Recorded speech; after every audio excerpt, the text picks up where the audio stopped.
个 IKEDA 老师他其实在跟台湾渊源很多啦哈。我们在介绍里面，我文字里面没有特别提到这一段，是他其实在好多年前其实是常来台湾那种，每年可能跑10几趟到台湾来，因为他那时候他可能要案子也会介绍到，因为他之前在建筑事务所也有工作，那他也像陶机就是有机捷的北车的那个车站底下那个规划，其实是他做的。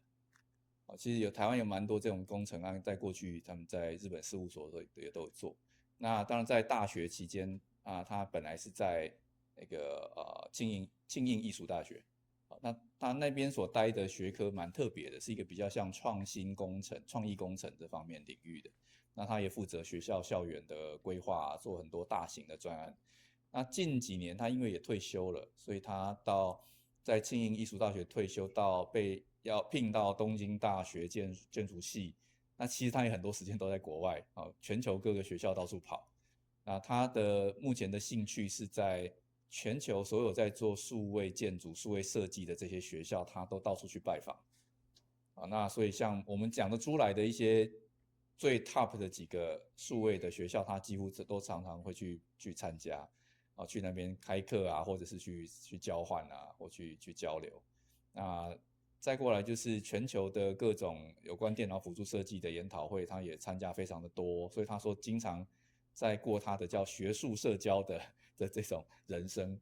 那当然这样的优点就是他目前全球的这个网络非常的绵密啦，他认识非常多人，也就对全球目前一些新的领域发展很了解。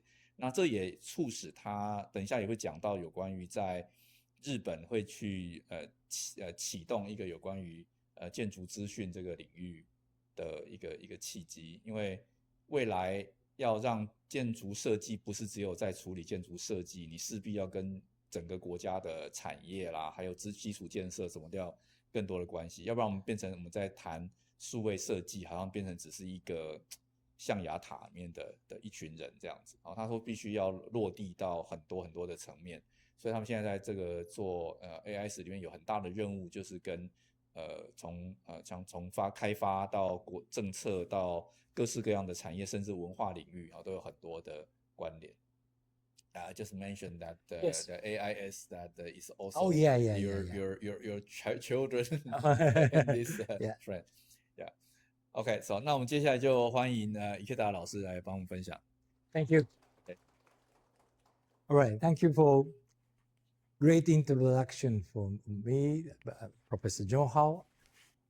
Actually, I didn't understand what he was because I cannot understand Chinese. But anyway, thank you for coming. It is a great honor to be here today to talk about what I have been in the past 30, 40 years. Then my name is Yasushi IKEDA. My name was quite easily recognized as a Japanese name because everybody understands that sushi is my name. This is a great advantage, and let them remember my name to everyone in the world.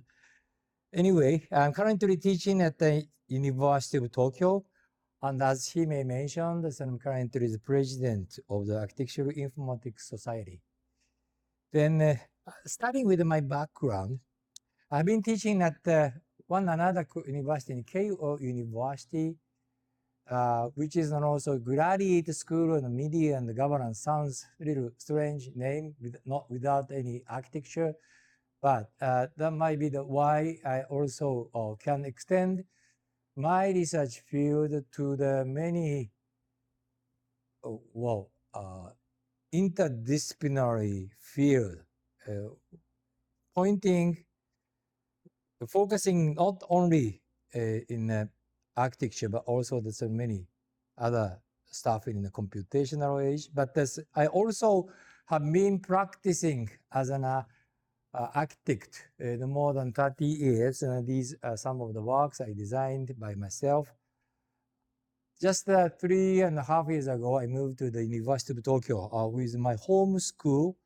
And now it is very conservative school, architectural school in Japan. But you may not understand the reason why I need to go back to my home school is because of my expertise, something they need recently. Anyway, I graduated University of Tokyo almost 40 years ago already. Then beginning of my challenge in digital design starting with my mentor, my teacher at that time, you may know the Fumihiko Maki, name of it, Japanese Pritzker awarded architect. And when I was just a student like you, Mr. Maki was doing this project, Makari Messe, with the all hand drawing at that time, 1987. I was the only one who can deal with the coding to help to get all of these drawing by coding, because there is not, before the age of the use of 2D CAD, even AutoCAD was not existing at that time. Later on, we started using a little more this application software in the 1990s. But we are the one, maybe this is the Japanese first project to build using the 3D modeling. And that is why it's such a triangulated shape of the roof and the ceiling.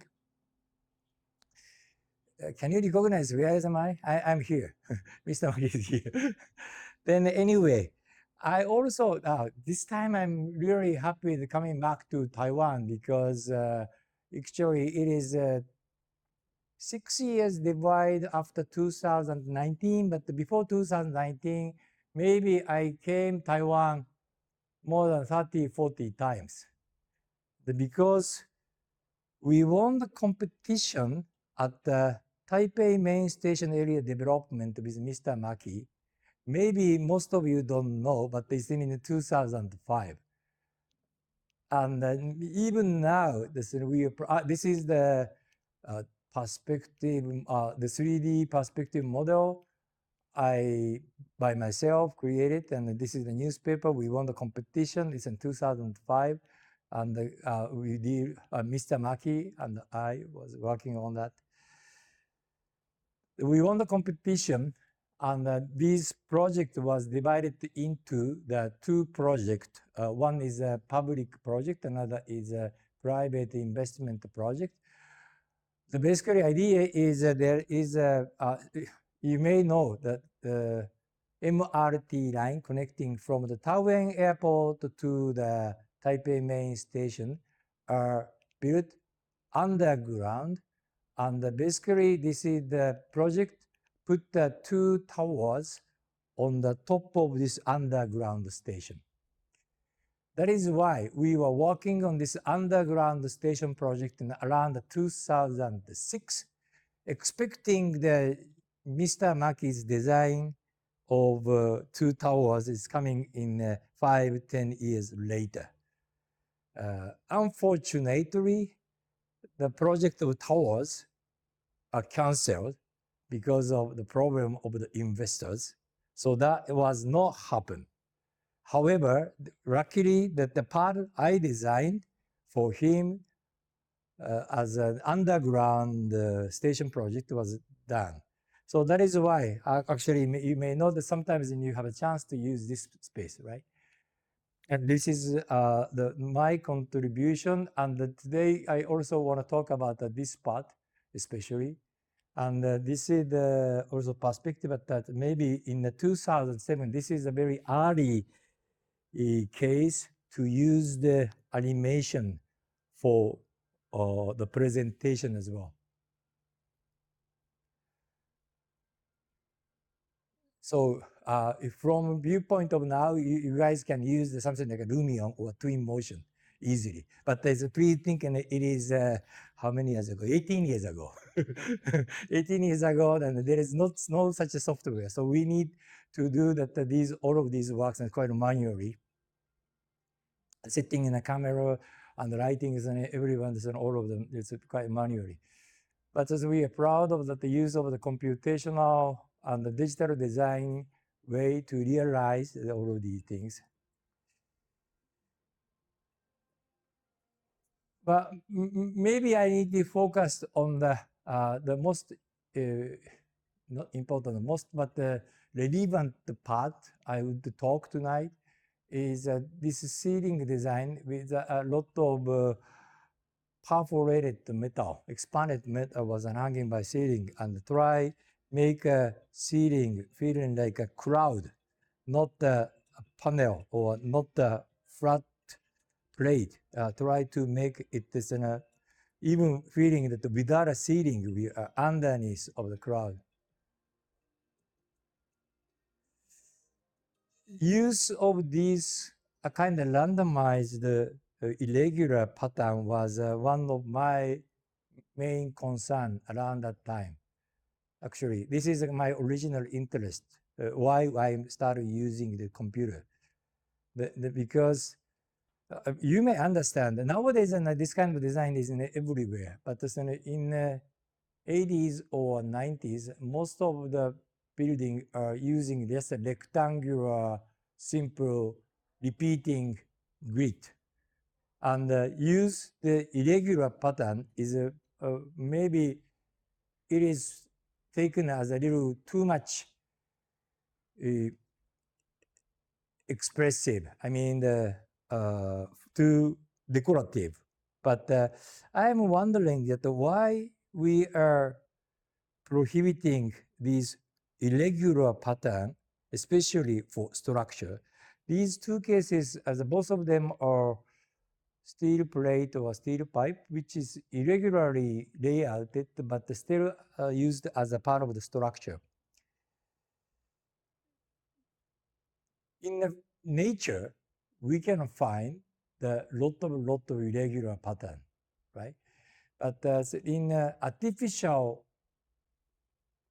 artifact, most of the case we use an irregular pattern. That also bring me back to the, my mentor, Mr. Maki, was one of the 1960s metabolist, which with someone like Kisho Kurokawa, which is also using the unit, but with some irregular way. Maybe try to simulate some biological or biomimicry way of the expression, I think. But that is also the theory of the metabolism, that there must be this, part which stay longer and the parts which can be replaced in a more shorter time, which means this idea of the life cycle management of the building should be the expression of the building. That was their idea of the 1960 metabolism. Under the great pressure of the rapid urbanization in Japan in the 1970s, I think. This is in the case, this is the time in the construction of the 1960s. And this is the picture at the demolishing 2 years ago. 2 years ago, finally, this building has to be demolished. There was a very, very big movement and controversial, but in the end, it has demolished. However, interestingly, contrary to the original idea of the Mr. Kisho Kurokawa, people keep the unit, living pot unit, bring to some other location and keeping it. Living in it stay longer than this stem part of the building. Just contrary to the original idea. Anyway, I also have been thinking how why metabolism couldn't successfully kept in later years. But on the other hand, I have been also working on some idea that as a result, these effect of changing shape of the urban tissues can be simulated by computer. So it is taken as this kind of complex and irregular form, which found automatically, autonomously by themselves. In the case of the urbanism, these are the kind of project that my student worked in the past 20 years, especially try making these irregular pattern of the urban design using the computational way. With all of these ideas, we are gradually organizing the idea to connect, including metabolism, I mean that an architectural design idea with some more information technologies and even a little more than information technologies, because it is a matter of the all about how we can deal with the information, processing the signals to the some other way to create even sometimes a meaning. All of these are taken as informatics, right? That is why this in the year of the 2019, finally, we established our Society of the Architectural Informatics in Japan. And just after that, I have a chance to move to the U-Tokyo, and U-Tokyo, we are calling ourselves as a Architectural Informatics Lab. Just this year, we have a KEDORIA, you may know that the international conference with the theme of Architectural Informatics. In short, that we are basically trying to say, it used to be we are more focused on just a design, computational design, but it's not a matter of design anymore. It's a matter of the construction, matter of the operation, matter of the even demolition or reuse of the material. And it's not only the matter of the architecture, it's also maybe the city or urban. So if so, we should focus on all of these continuous spectrum of issues caused by the emerging mixture of architecture and informatics. This is why we are starting an Architectural Informatics Lab. What we are doing in an Architectural Informatics Lab is, again, maybe similar to you guys, and then we are trying to use the use of robot or these computer vision, or but even with sometimes for the very practical project or these projects for the 3D printing. I don't talk, some of them I will talk, but I cannot talk all of them today. But you may can find this overview of what we are doing. Of course, we are using a lot of information technologies, but still, it is very important to connect our idea to the real practical case, just like this membrane structures and all done by a student using an origami structure, but this is very difficult to figure out how dynamically it can be kept stable and changes the shape. All right, with this idea, this is basically what we are, thinking is, again, it's not only architecture, but if we can call this an architecture, we are assuming in architecture as a cyber physical system. Cyber physical system means that, of course, we are living in this physical space, right? Yes, it's a physical system, but we also living in a cyber world, because we are always watching our smartphone every day. With this information, actually, people usually think the cyberspace and the physical space is just like a black and white, a different world, like in a digital twin. But we don't think like that. Maybe it is a kind of gradual change between the cyberspace and the physical space. Human society is now in a gray zone of these cyberspace and the physical space. Because of that, of course, we are always getting the kind of intervention, transformation of our physical world. But these transformations nowadays happen by some computational way, and our life is also be sensed by some other data sensors, and these data sensors are creating the new intervention automatically. Maybe this diagram is not easy to understand, but I can show that a little more practical case. You must do it every day. When you are looking at something like a Google map, you are using the GPS technology automatically to get your correct location of you are now, and you are using a motion sensor which way you are facing, and you are also getting the real-time information and map data.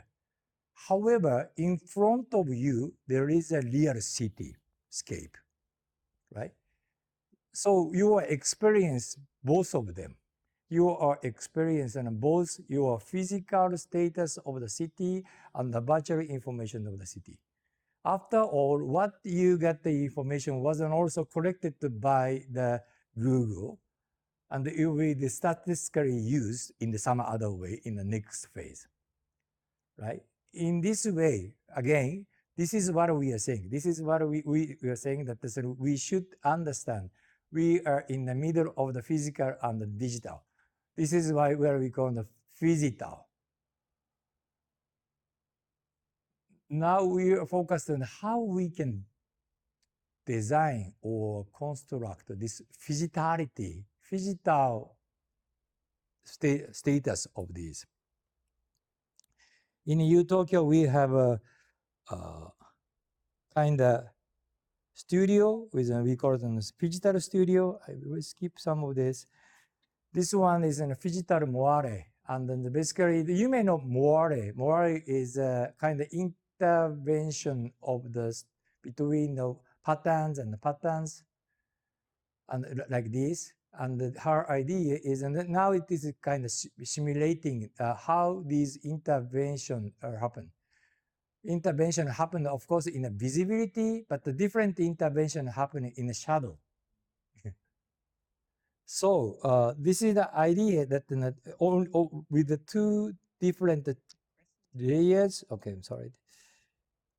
In the end, she created the real mock-up of it.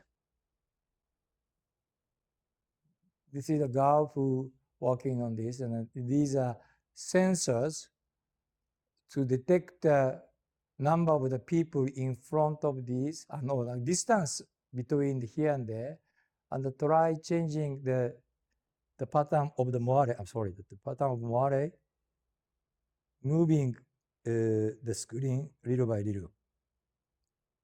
I should show it more, maybe, yeah, something like this.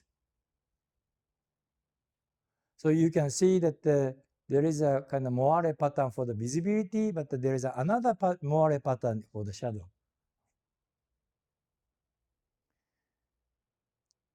And one more thing is the visibility moire will change by the location of the camera, right? So there's quite a dynamic change of the patterns are happening, both using the human motion and the computational design motion as well. These ideas are used in many different ways, and this this case, the one guy is designed the table like this, and he said this crescent table, you can see this table is moving by some motor. So that is his idea is how we can manage the interaction between the people and the people who are talking at the same coffee table, but the coffee table are morphologically transforming the shape. Again, this is also the idea that how some kind of the physical device can create the human interaction as well. Next one is also that little similar, but then in this case they use the swarm intelligence like things. Maybe I will skip the most of them, but basically from there they said that this is interactive flowers, and assume that there is flowers which can open and close like an origami way, but all of these are not controlled by top-down computer. It's each of the flower has a small computer only in here, but try communicating between one flowers to another flowers. So that is they become like a swarm of flowers and behaving as one big group of the flowers by themselves in a self-organizing way. This is another experimental, and I can show that there's one more case. This project is basically, it's again, this kind of table, but that's another skip. Basically, what they are doing is using an AI to detect the topic of what the people talking about. Okay, using like this. So basically, for example, some people talking about the AI or AR, then computer detect that keyword and show that the keyword on the screen. Oh, sorry, that on the screen of the surrounding the people. Sorry, that just like this.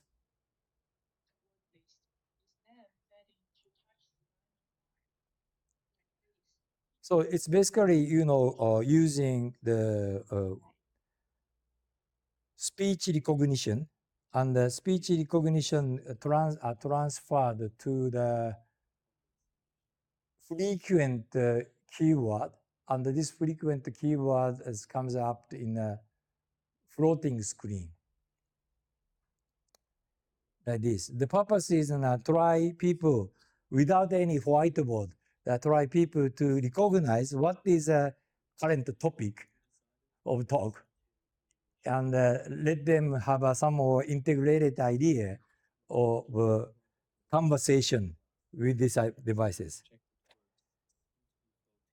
Now you understand it's a quite strange project architecture school, right? This is we really hoping to do it. Because again, coming back to our topic, the reason why we are doing such a things in the middle of the architecture school is architecture is used to be, or even now, divided into these subjects: design, history, planning, services design, environment, fire and disaster prevention, material structure, building system. We don't want to be one of them. We just want to connect these topics by using these information technologies. Information technology should be an intermediator or connector of the different technology or different culture of it. So that is why, actually, this is official diagram we are using for the Tokyo Architectural School. So this information, we are not trying to be a center. It's just a center because of that we need to connect all of them. But anyway, as a result, it is also the matter of the very I think orthodoxical topic in architecture that how we can integrate design and engineering. Maybe from now I can show you a bit more maybe architecture or practical case that in the beginning, and then maybe this is the maybe one latest one. I would show that the latest one first and go back to the some previous one and explain why we come up to this idea. This is at the Kedoria, this year Kedoria, it was a workshop. I mean, some of you was here, right? Yeah, but yeah, thank you so for the participating. So, but anyway, this is the one of the most recent result what we have been working on, and this is basically robotic construction, but not only robotic construction. It's more focused on the how human and the robot can collaborate with build something together. And of course, it's experimental, but it is possible to ask the robot to build something. However, we don't think that is the purpose of the use of robot. We are thinking how we can work with robot must be our purpose.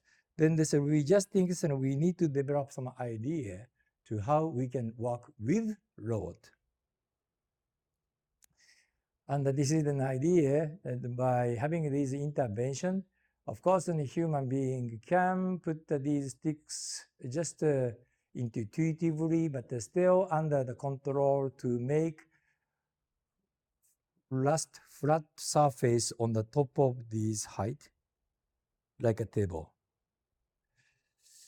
Anyway, coming up to that, again, I was interested in the irregular pattern. How we come up to our current status, I have a couple of the turning points. First turning point is I met the case in a Chinese project. This is the project of the hot spring resort hotel in China, in Japanese style.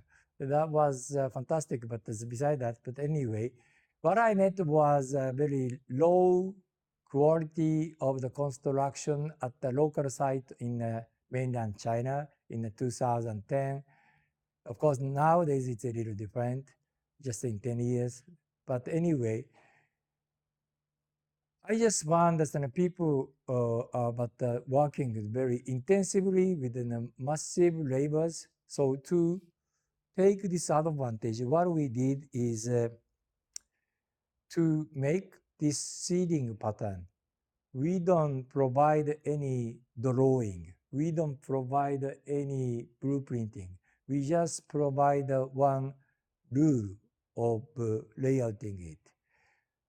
4 different type of the louver, but just one rule of the avoiding the alignment of the gap is a kind of request for the carpenters. Then because of that, the carpenter needs to find out the layout by themselves. We are very sure that these actions of the carpenters will make a random pattern automatically because we have already simulated it in a computer. In this case, we are not using a computer for this result. We are just using a computer for the prediction of how people will work. So this is one of our first case that even we use a computer, we don't need to rely on only for computer. We can combine the human work and the computational work together to get the reasonable result. Another things, and I also just met in a similar year was in 2010, Barcelona. It was in a workshop, just like you guys are doing now, but then this is maybe very early first case of the workshop at Barcelona, so-called smart geometry. which using the CNC and the laser cutter. And I met many people like Akim Mingus or Matthias Kohler, or all of these young researchers at that time in 2010. I met them because they are all tutors of this workshop. I was a participant of this, but I gave them some idea to this interlocking system of the panels. But anyway, this is the beginning of the application of the digital design to digital fabrication. So luckily, we started extended this computational field from only from the design to the more about the fabrication, and later it's going to be more. Right after that, I experienced the workshop. I came back to Tokyo, then started working with this. I immediately purchased a laser cutter and started talking with a student that what we can make. This is the pavilion we did make for the exhibition 2010 using the laser cutter and the paneling. And simply what we started understanding is, right, just before that, we just think the segmentation or panelization must be like this. Basically, take the rectangular panels as much as possible, then we have to have a residue. But simply, we understand that it could be like this if we use a computational geometry, and it's become more, in some ways, become more simple as far as we can coordinate it. And it's even easier for the transportation or construction. Especially in the case of the double curvature shape, we have to find that in this way, because the simple orthogonal grid pattern doesn't work. In other words, why we are using the orthogonal coordination, rectangular, in our architecture might come from this, right? Because someone like Miss Sandroy told us that the architecture became extremely cheap in 20th century because of the standardization, which taking an advantage of mass production, right? So the modern architecture, why we are using here, it's a tile, stone, it's a perfectly square. Why? Square is the most easiest and efficient way to fill the surface. So, and it is an easiest way to build any kind of the structure only by using an XYZ 19-degree rectangular. If so, we just using a rectangular because it is basically easy to build or easy to design.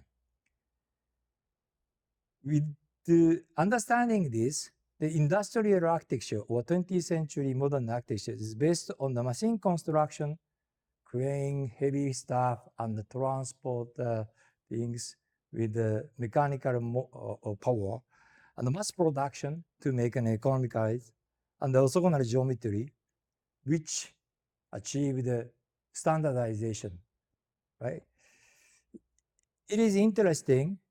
It's resulted to the rectangular form, basically. But if so, we can say that then start using the parametrical geometry and using a digital fabrication, which can produce this parametrical geometry without any effort, and using something like a robotic construction. All of these gives us a chance, opportunity to have a non-standardization. That's fine. And these give us a freedom of form. That's fine too. But still, there is one big issue. Then what's for? What's for this freedom of form for? We couldn't answer it well in the beginning, but anyway, we have some other chance to start applying our idea to the more practical case, and this is the so-called KO evolving house. It was in 2014, and this is the Japanese first housing project using the CLT panel as a structure. And there is a lot of advantage in sustainable meaning, but anyway, what we also focused on is how we can easily build this using the beam technology and also become the parametrical model. Because since it's a parametrical, we believe that it can be modified to the many different types, a little more easier way. So it's similar to mass production, but it's not perfectly same as a mass production because it doesn't standardize the perfectly. This modular is kind of parametrically modularized. Parametrical modularized are a little different from the standardized, we think. After all, we bring this structure back to our university campus and start using it for the experimental project. However, as I told you that I need to move back to the Tokyo, then we have asked that we need to clean up this building, this house, before I left Keio University. So what we thought is, okay, if we need to move out, then why don't we have a project to use these digital technology for demolition? Because we already have that beam data, all of beam data of this house, and so we can make this kind of simulation. This is not a building simulation. This is demolition or simulation for take it down. The reason why we are using this is an idea to get a more efficient way of recycling the material. Because we told everyone that the CLT is a big panel and should be more easier to be recycled in the future. We thought in the future is 50 years later, but it comes just 80 years. So we have to show how easily we can reuse it. Of course, it has some damages, but by cutting it in some specific way on site like this and making the size of block, and the size block will be combined together and become another massive timber for use of the next round structure. It is an idea we got that architecture is not only the technology to build, assemble, but also technology to take down and recycle it. That is one big point we learned from this case. We got another lesson from some different, again, strange project. It is here in Taipei here, and this project was around here in Tokyo here, just in the middle of that. Small island like this, you can see the smoke because it's a volcano island. And some of the students are just asked to build something like a volcano shelter at this location, but they don't have any budget, any money. So we just need to help without any budget, only by student help, how to do it. But we simply find that there is bamboo everywhere, and the bamboo easily can bend it and make a shell structure by putting the mortar on it. Biggest problem is we cannot build as we designed because the bamboo is so soft and flexible.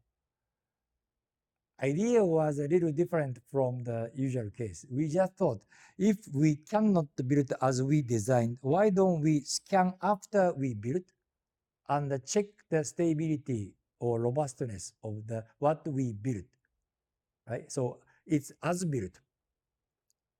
So basically, it's to do so. It is not expensive because then we can use something like a LiDAR scanner, smartphone, and use the laptop computer. So we don't need to bring any heavy construction machine or special material or whatever. We just do it on site. This also gives us another idea. Usually, we just think we first design very, very well, considered very, very well, and try construct as precise as possible, which have already designed. But in this case, we simply find it doesn't need to be like that. If we just get the result of the construction safely, maybe there is another way to adapt during the construction. Then one more lessons we got is maybe more importantly, the involvement of the user or community. In this case, in 2011, after Tohoku earthquake, we did some installation for the kids at the disaster area to help them have experience to build something with a digital fabrication like this. It is a fish plate because of it's a fisherman town. But anyway, one more important lessons we start to understand is, okay, this is not only the matter of the technologies, it's a matter of the technologies connected to the society. By having these experience, and we can let them have an experience of the building something, right? All of these, what I explained, firstly, demolition, firstly, that assemble and disassemble must be the one technology is the first thing, right? First lesson. Second lesson is we can do that adaptive construction. Even after we start constructing, we can adapt to the case. Thirdly, it is a matter of the involvement of the people who use this. All of these are quite connected to the Japanese traditional idea of the construction. Reason why Japanese, maybe even also Taiwanese construction is like this is it needs to be well reassembled, and it needs to be adaptive, and it also needs to be handcrafting within the users. Sorry, this gives us our idea of the revival of the Japanese metabolism. Again, the metabolism was one of the ideas coming from the Japanese traditional architectural concept applied to the modern age.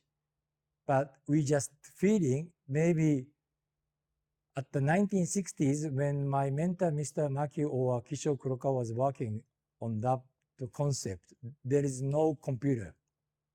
Now we have a computational method to help our metabolism. This is what we are trying to say, and this is the project right after we show that as a model.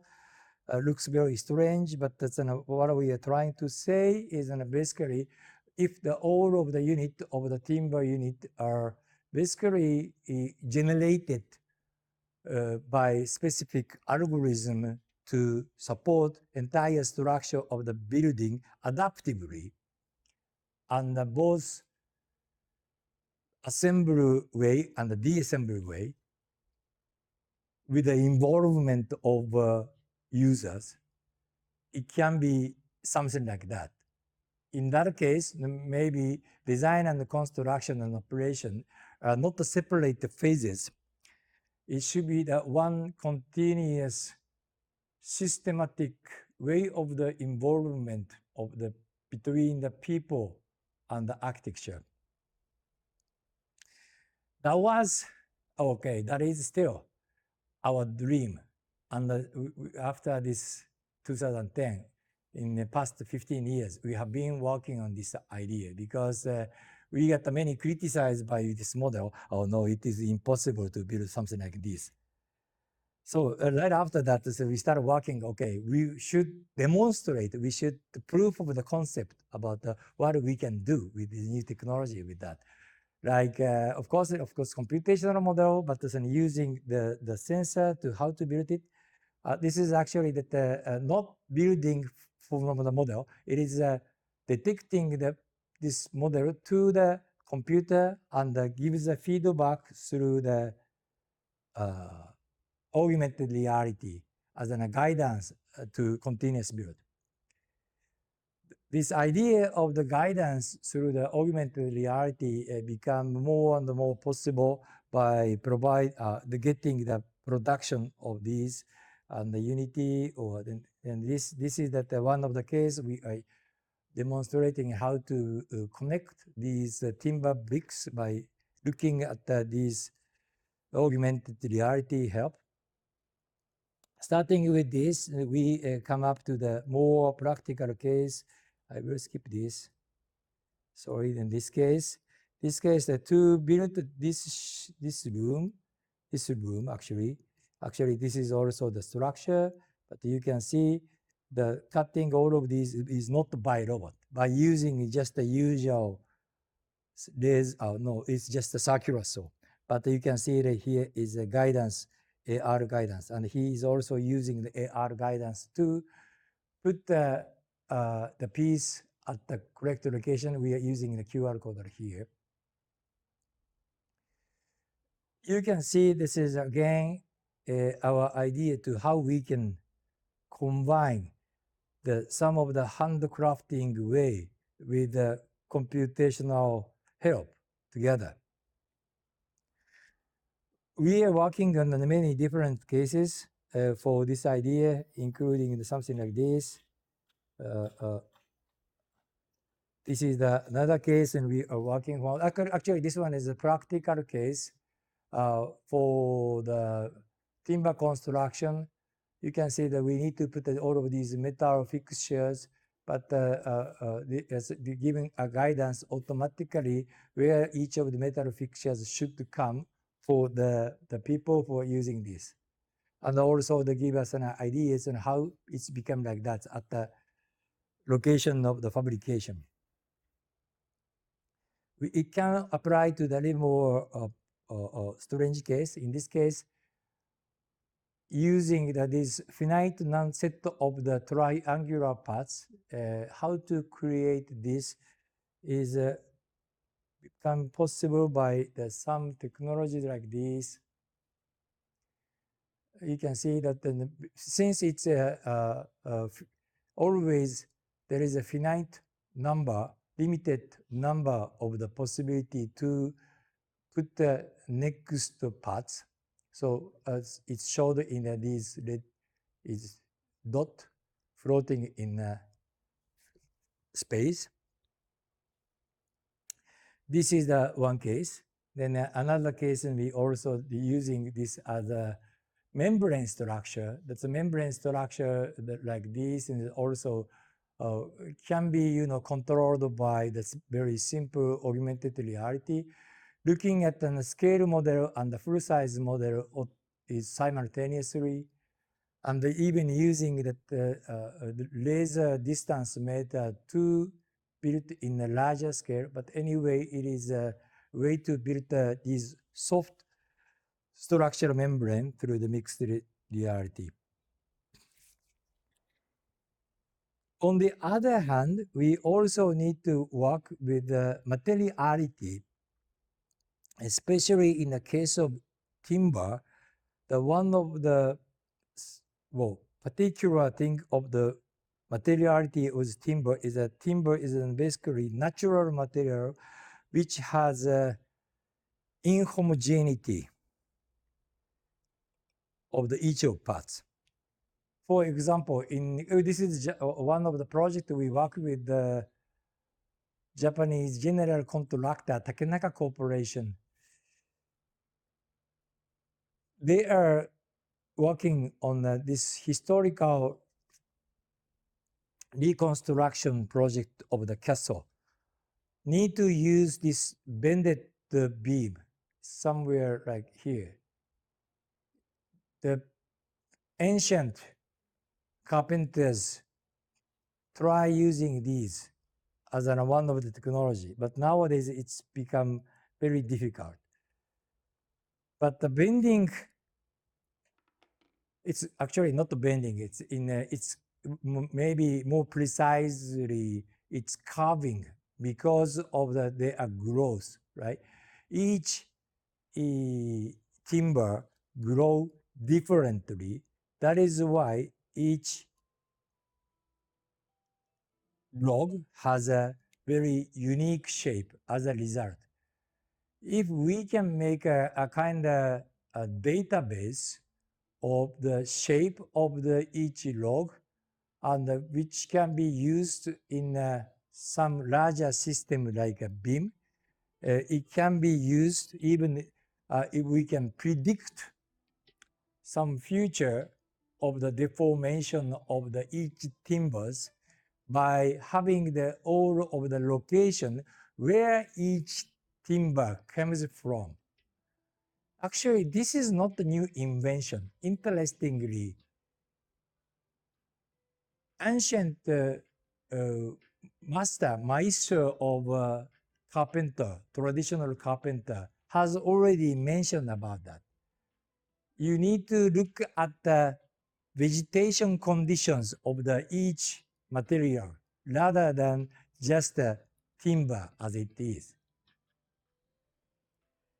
It is very interesting and an impressive idea. Then that is why we started work on that. It's how we can take care of this unique nature of each materials. This is the one project, and this Gao student working as her master thesis project. She just scanned this one tree, just one tree, and which is kind of abundant because it is two small branches, and it is useless for the standard production of the timber. However, she think if we can find a way of use before cutting it, because after scanning it, she can find how we can harvest each part by cutting some place to another place, right? On the digital design, everything is possible. After she found a way to construct something, finally she started cutting it with a chainsaw woman, but with this augmented reality again, right? So it's just like this. Where he should cut is determined by this computational model already. You can understand, this is why he can use the branches or curvatures of the uniqueness of these material. And because of that, you don't need to harvest all of the wood and process it in a standardized way, and just use these unique material in standardized way, right? This is the idea, is how we can use the material non-standardized way. With all of these ideas, we started thinking it's a difference of the architectural solutions of digital construction, comparing some modern way represented by steel. Steel is a typical mass production material which has a good performance and homogeneity.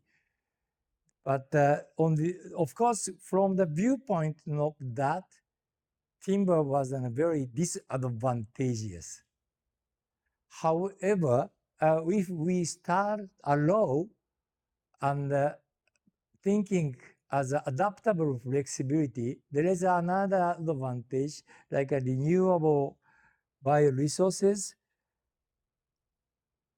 And we can, get harvested everywhere almost. Doesn't need to be concentrated at the location. They can still, and then we can try utilize the non-standardized parametric module as much as possible.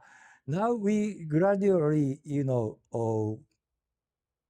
approaching what's this free form for. We can make our architecture become more sustainable, more life cycle manageable, then this free form and non-standardized production has a meaningful. This is the theme of another studio we are working on at the Tokyo. That's asking that this digital studio for the bachelor by the fusion of the design and the engineering and digital timber building. Basically, they all asked to use the timber as a material within the material limit and size and the uniqueness and everything, but they still need to build something. Practically, this year, they are asked to build the towers, 20-meter towers by limited numbers of or limited size of the timbers. Basically, they are asked to thinking about how to build it. Yeah. Then this is another one, the case. It's a reciprocal structure. Geometrically, it's just reciprocal, but his invention is by putting the members in the peripheral location little by little, it will raise by themselves. So we don't need any support and the scaffolding, but still it can be the construction method as well. It's already past the time, right? It's okay to talk 10 more minutes or something? Yeah, fine. All right. Then, yeah, with this idea, I would show that one more important project. This is actually my office before it's built. Professor, June-Hao came this room actually. And actually, when I started to work at the Tokyo, they give to me an office, but without any furniture. This is just an empty room. I started thinking if I purchase the IKEA furniture, then it might be a little shame because I am teaching in a digital publication. So we decided to build all by ourselves with a student, using the similar idea we are working on. It looks like a Japanese traditional structure using without any nail and the screws again. But it's an important thing is how we can cut like a very specific angle like this. But then we designed it in a computational way, but you can see this is, again, usual circular table, but a bit modified, changing the angle of cut automatically by putting some small robotics work with it. So it's a robotically modified circular saw table, which is very cheap. And but still, that the cut of these are quite limited. That is why the one guy has to finish this work by using the chisels.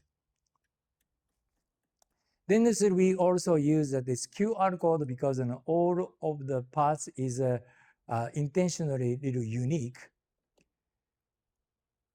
So because we also want to show that how we can manage the uniqueness of the shape. One interesting thing happened after this project was done.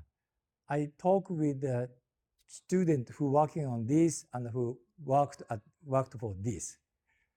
The guy who worked for this interesting machine told me it is great, but unfortunately it is a little boring just watching that there's something happening by robotic way. On the other hand, the guy who was working on chisels told me, Professor, it was so enjoyable. I enjoy very much. What's happened to you? I feel like in the beginning, it is his first time to use a scissors. I feel like I'm improving my technique step by step, day by day. That was so fun. That was not boring. I feel this is very interesting. So we did the kind of mixture, again, I told it is a kind of combination of the handworking, handcrafting, and the digital crafting. But the one who working on the digital crafting is say boring, and the one who have a manual crafting, he told me that that was fun. It is very important things. We are using tools, starting with something like a teasers. But these are kind of physical assist, and we get the power assist. Now we are having an intelligent assist using the robot, same as you guys. However, tools are tools. Crafting something is not a printing out something. Crafting something is in the process of the creating the new ideas little by little through the crafting. If so, it is very important not only having the fun, but also prevent a mistake and also get a new creation. It is very important to have a kind of feeling of self-efficacy, improving yourself step by step. I would tell you that there is one thing that robot cannot do, but the human can do. It is robot couldn't have a fun with work, right? So with this idea, again, now I finally coming back in the beginning, the reason why we are working this human-robot collaboration or human-robot interaction of the project. This is one of the workshop we did at, I think it was also one of the Taiwanese school, 2019, using, I think it was our basic idea to build this bonsai structure, we call it, just like this, using the technologies. I have already experienced most of the technologies. I don't need to explain it again. You may understand it. But the reason why we call it bonsai is conceptually more important. You may know the bonsai is something like this. It looks very natural. It's just very similar to the natural tree. However, it is not natural, right? It is artificial. So, but it cannot be super artificial. It is in between the natural and the artificial because of the human intervention. So this is why we are calling it, what we are doing is a bonsai. So we are making the kind of bonsai-like system using a computer. Try developing all of the interfaces as much as possible to make it intuitively work, and also try investing that a lot of the structural analysis or way of the construction process of the robotic arm. All of these are super complicated, but we are also hoping that sometime in the future, this kind of technology can utilize for the construction of much more realistic in the case. And this got awarded by some of the students as a diploma project. Yeah, now finishing it with we are still working on this and finishing it with as a result. What we are thinking is maybe this circular use of material helped by this red line, which is an all of digitally or information technology help of the use or process or some more ideas, practical ideas of these, gives us a more chance to use the material in a better way as a life cycle of it, because we can increase in the time of the use. In the case of steel, minimize the amount of the material was efficient. But we are thinking by using the timber, maximize life of the material might be more important than minimize the amount of the material. All right, okay, with this, we're still working on this, and some of you might know that the project, again, using these natural harvested timber, but it's working on these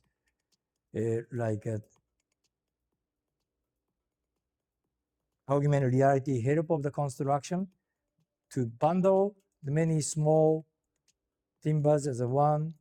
And we are still working on something like this. This is a picture that if we use this idea of the bundle from the current status of the timber can be modified little by little to the next phase. And in the future, it gradually changes to the new construction because it is a metabolism of the building. Okay, this is the end of the picture. This is why I have been talking about this. There is two different approaches for the integrating the digital design and construction. Both of them are 3D printed house. This is not our work. This one is an Italian group, and another is a Chinese group. This one, it just looks like an orthodox housing because they are trying to replace the human labor on the existing construction process. That is fine economically. But since we are designer and then we are looking for the chance to explore new design and the value created by new construction process. This is what I'm talking that an integration of design and construction technology should co-evolve. Thank you very much for listening.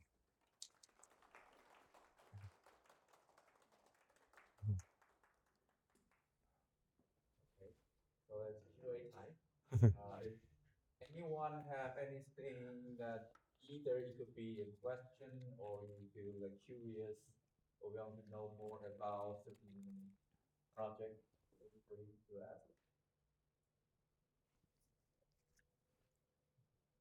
Don't hesitate.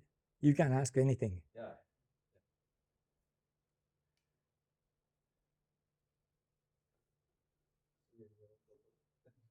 It seems that some of you have already experienced in the workshop in Kedoria, isn't it? You? Oh, you. Oh, I see. Mm. All right, great. Yeah. And some of them go to different kind of conferences. I see. But since you guys already have an experience in all of these digital fabrication technologies with you and the experience within the building pavilion, something, right? Then maybe you can understand that what I have talked, that the use of the computational tool is of course interesting, but something it's boring.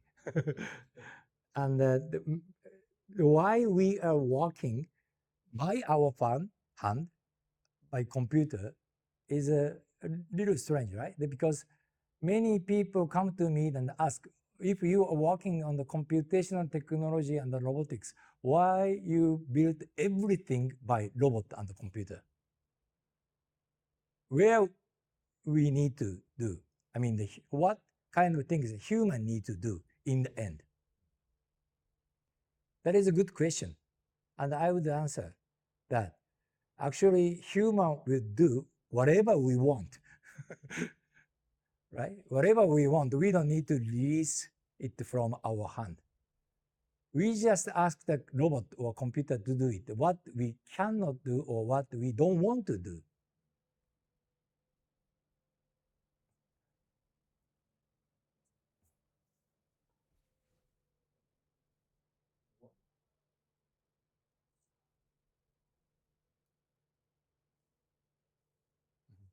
I wanted to ask one thing. Yeah. In the beginning, you talked about the ceiling of the train station, right? Oh yeah, very beginning of the project. Yeah. You said you wanted to talk about that part of the presentation. I wanted to ask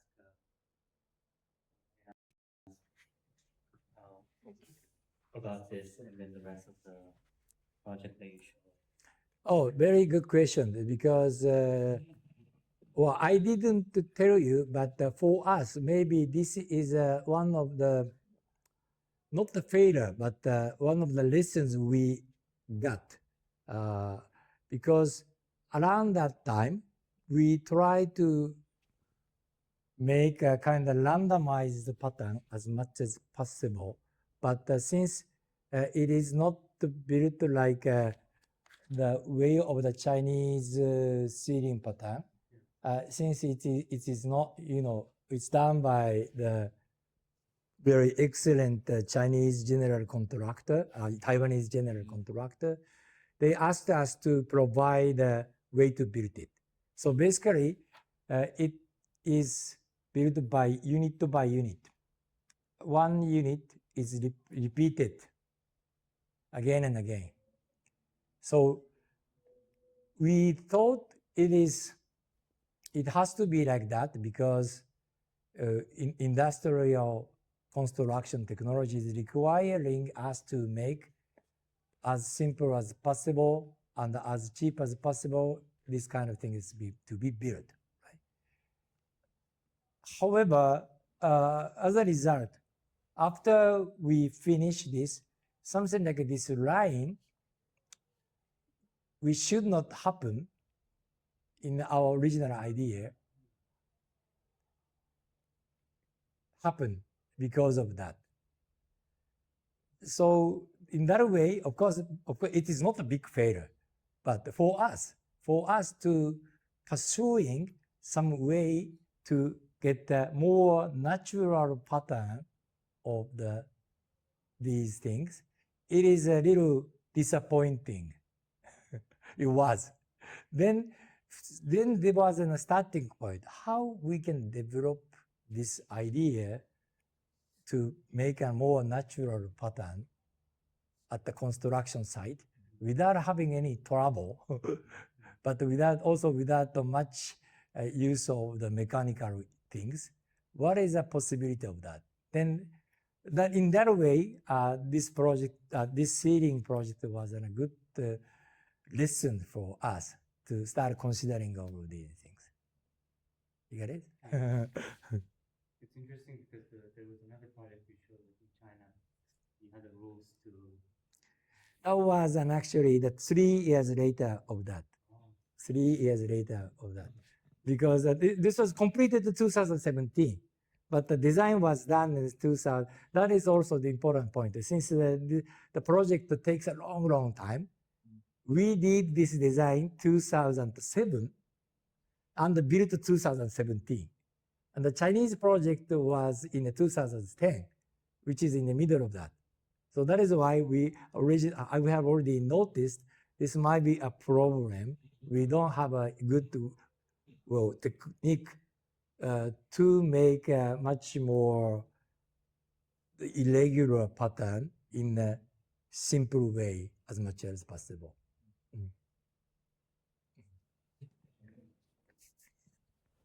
I want to ask about the current state of AIS. Oh yeah. And I'm so curious about the AIS, what's the current development state? And since there are so many developer and also the government and research institute join force, and what's the connection? What's the role?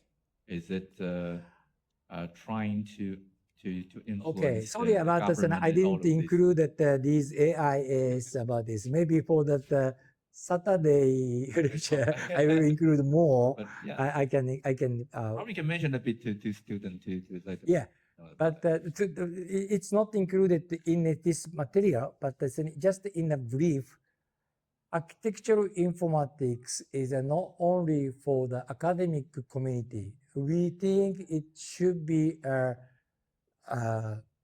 kind of connector between the industrial sector and the academic sector in the field of the architectural informatics. That was the one most important role of the Architectural Informatics Society. That is very true. We are doing a couple of the things for that. Firstly, actually, that's one most important role is a human resource issue. Every year, we have so-called job fair mean the Architectural Informatics job fair, which asked the student to entry with their portfolio about what they have already done in the research, and also industrial sector comes to them and show that their idea of how each company are directing. Then we just give them a chance to communicate each other online. So it's an online event to maybe basically try matching up the student and the industrial sector. That is one of the projects we are doing. Next one is a little similar, but we call it's an online festival. The online festival is basically asking the industrial sector to be a tutor of the workshop and collect the student for this. I think it was also online 1 week workshop, and to provide some specific technology which this industrial sector is working on to provide us an idea for the student. So this is another idea to let the student to be interested to the industrial sectors working on. Third one is basically we call this a meetup. Meetup is a kind of small meeting committee. This one is not online. This one is we are doing it by face in person. And each time, in this case, basically academic side present a very short presentation. We call it a lightning presentation, like a picture style. But basically, that about the kind of pitch that the researcher wants to, attract industrial engagement to be involved. And the audience is basically industrial sector. And after that, so we have a, networking party, and let them have some future development of industrial engagement project as much as possible. These three major things we are working on. And then of course, in the same as a usual academic society, we are publishing some trend or topic of the current architectural informatics as something like a magazine every year as a result of the, we call it an yearbook, but the AIS yearbook is also one of the artifact we are providing for the member. Something like this. We are just now, I don't know that I can tell you or not, just now start working on one more and maybe most important thing, which is prize of the architectural informatics in near future. Or maybe from coming year, we start providing the year prize of the architectural informatics work. That also basically, cheer up, encourage the people who are working on architectural informatics, and also maybe become a kind of standard of what we should approach or direct in this field. So we think this prize of the year might be a very important role. So we have been working on how we can provide this prize, but we'll start from the 2026, I think. Great. These are, I think, main activity we are working on at the AIS. Of course, we are having the kind of annual event. That's an annual event of the AIS called the AIS Week. It's basically every March. Yeah. And the last time it was combined with the CADORIA. CADORIA and the AIS Week was combined together at the March. This year, CADORIA was, go to the Taipei. So we will do this AIS work independently in Kyoto this year. And but similarly to that the Kedoria case, we also has a workshop and the award of the workshop or student presentation, whatever. All of these we will do every year as well. Student hasn't get actually have already award of the year for the research works. So we collect all of the research work, which could be a diploma or both diploma or master thesis or even doctor thesis in a flat way, and ask them to give us a presentation and selecting the first prizes for the year of the student works every year.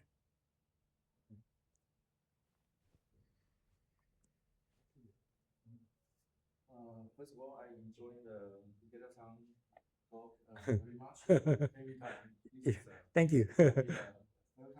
Oh yeah, it is sometimes for you. Something Yeah. different.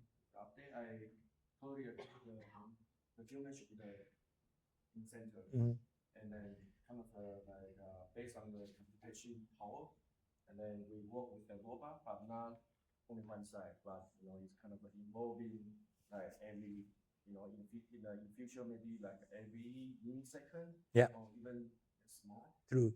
And then the question will be, I thought like a different academic university, the lab, that things like it's kind of a fingertip that would like to like bring all the technology that into the industrial. Yeah. And what do you think in Japan is this is ongoing like the process, or otherwise it's still in a small scale?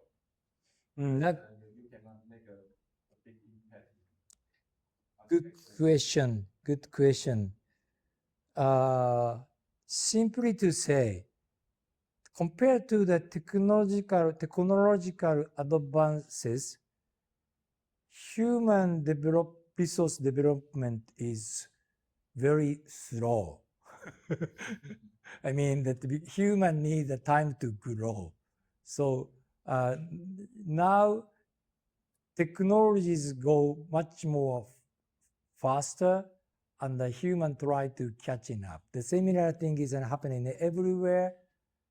So maybe most of the people understood this goes in this direction, and in the near future something happen with these. However, still most of the people or most of the company or most of the school are not enough ready for. Is that enough answer for you? But especially in the use of the AI. Today, actually, I didn't talk much about the AI. Actually, there is the slide about the AI I have.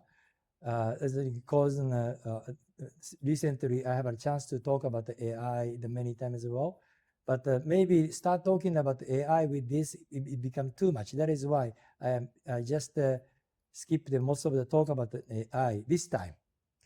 However, use of AI or application of the AI makes this situation much more complicated, and but still also very rapid way of the changing as well. So we need to be enough careful about how we can move with AI in next couple of years anyway.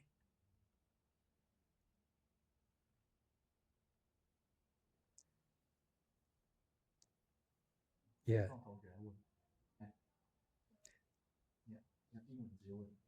Oh, okay. This is something like actually I could compare to that. So these are a kind of integration of the AI and AI generation and the others, like connecting the AI generation to directly to the grasshopper. This is a grasshopper to AI generation. This one is in a backward way. Ask the AI to generate a grasshopper script from image. So all of these is under working now. There's a lot of different type of the use of the AI.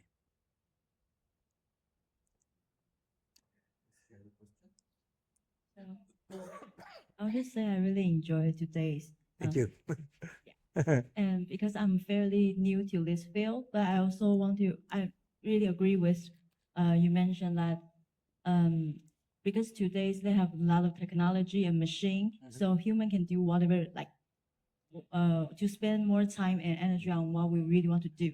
So because we have this kind of time, what do you think as an architect or a designer we should spend our time with, or maybe like how to bring more like general public into our work or the architecture's world to maybe shift our focus point to another direction? Well, the most of the case, when a student bring some ideas or the research direction or whatever, basically they try explain it how we can make something efficient. It is okay, but in the end of the day, maybe something more important than efficiency needs to be in your mind. So I'm always asking them, okay, even it makes something efficient, is that making people happy? Sometimes making something efficient makes people unhappy. Sometimes it's making something trouble, but still making you happy. Most of you are playing game, right? The game, you don't need to game it. But the game is, when you met something a little difficult in the game, then you try to get through in some way, and you become happy. So, do you understand what I meaning, right? So, feeling happy is a little different from the making efficient. We need to think both of them. Architects need to be very aware about these effectiveness, efficiency, and happiness of it.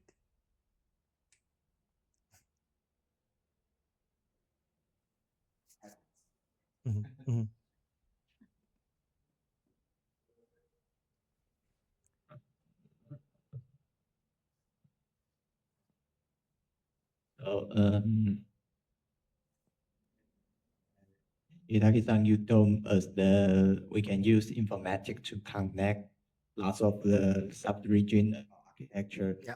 And by doing this, did you find any, because before of this, we use informatics to focus on maybe only one sub-region and to solve one question. But you use the informatics to connect all of architecture sub-region, did you occur any new question that we never know before? And yeah, very good question. But maybe the firstly, I need to correct your understanding that we are not connecting all of them. We are try connecting each of them, but in a different way, right? So, but every time by approaching that from our viewpoint to the existing technology, sometimes we can get the interesting result. I just give it to you that one of the example. I don't have a picture yet, but one of my student who was working originally about a 3D printing house, she started to think this curvature shape of the 3D printing house could be a better kind of, I can say that the thermal efficient in a sustainable meaning. And I mean that less energy consumption could be achieved, but there is no evidence, right? We don't know which is better, square building or round building. We don't know. And even though in a round building, which curvature is better than others? Who knows, right? It is very difficult to say the round shaped building is better in energy consumption. No, there is no evidence. Then she started to work on this idea. The way she did was generate 3,000 different types of the shape, but all in the same volume, and calculate 1 year around 365 days and 24 hours evaluation of the thermal condition, which can give you a kind of energy consumption of the entire year for each shape. 3,000 cases. As a result, of course, some of them is even better, much way better than box, and some of them is worse in box cases. But interestingly, at least in some cases could be better than box. And it depends on case by case. Because it depends on the location or condition of the solar condition as well. Anyway, the findings of this research is there is a unknown area of the case because no one has explored it. I talked with a professor of environmental engineer about this project and research and asked him, is there anything like in this project? His answer is no, we don't need it. Because most of the building anyway built in a rectangular building. We don't need to research about a round building at all. That is why this research about how efficient the different shape of the round building could be in energy consumption was not exist, right? As a result, then her idea to, if we don't mind the shape of the house, doesn't need to be a box, could be any type of the shape, we can find some new idea of energy consumption shape. Any energy consumption awareness of the shape. I think it might be a good answer for you that if we have a good chance, there is a lot of unexplored area is still existing in every kind of field, I think. Even it's in its environment, structure, everywhere. Because in most of the case, people just limited to the case, realistic case. Used to be as unrealistic case, but as it become a realistic case, then it's worth to deserves to work on it.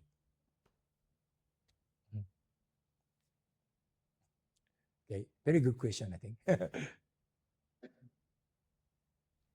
All right, now everybody become hungry now, right? It's too late. Any more questions? No? Okay. So there is actually many interesting projects Ikeda-san has been done before, and also now he also connecting to many other universities, and in his brain actually like has many interesting things and idea. And also with the question we asked today, there are some important things that you might trying to explore that. But informatics itself is not just about 0, 1, and 0. It's not just that. It's actually you trying to figuring out and understanding the nature and everything about an entity. And then you're trying to connect it with each other. And figuring out, and you can start asking some new questions. That's something that you never explored before. If there might be like new possibility or new solution, and it could be a new way of perspective of looking at that. That, for example, in Taiwan, usually when we talk about structure and all these energy consumption calculations, that everyone think of it as concrete, right? that's what we taught. RC is the only way we taught it at school. So if that is the only education we got, how can you expect everyone can estimate the importance of natural material, the wood, bamboo, right? It's like for us, all this material is like alien. It's like very strange material that nobody knows. But there must be someone start dive into it to know more about, or even inventing new material, new ways of construction, new ways of calculation, new ways of evaluations. So there's still a lot of things we can do. Yeah, true. Yeah, RC or still people working on that in a modern way because it's more easy to deal with, right? Yeah. But easy to deal with by human. But now we are thinking about how we can make it easy, not only by human. Okay, so thank you. Let's thank. Thank you. I'm coming back Taiwan again for the Kedria Yes. coming in here anyway. So you have a lot of more chance to talk with me. Okay, great. Thank you so much. Thank you, man. Thank you so much. Thank you much. Thank you. Really enjoy it. Thank you much.